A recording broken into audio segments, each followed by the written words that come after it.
কত যুবক চলে গেছে, একটা একটা করে কত যুবতী চলে গেছে গো। তোমার যৌবনটাকে আল্লাহর বিরুদ্ধে লাগাও না গো, তোমার এই ক্ষমতাটাকে রাসূলের বিরুদ্ধে লাগাও না গো, তোমার এই ক্ষমতাটাকে মিথ্যার পক্ষে লাগাও না গো, তোমার এই ক্ষমতাটাকে আল্লাহর ঘরের বিরোধীকারীদের পক্ষে লাগাও না গো।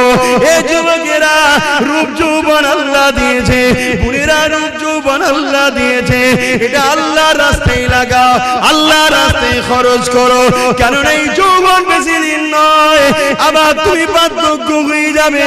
এই বয়সে যদি বেশি বেশি করে ইবাদত করো, আল্লাহকে সিজদা দাও, রোজা রেখে রেখে জিন্দেগি কাটা, কোরআন তেলাওয়াত করে করে যদি কাটা, রাসূলের মাহফিলে গিয়ে গিয়ে যদি কাটা, হালাল ইনকাম করে করে যদি কাটা, কারণ হালাল ইনকাম করাটা ইবাদত।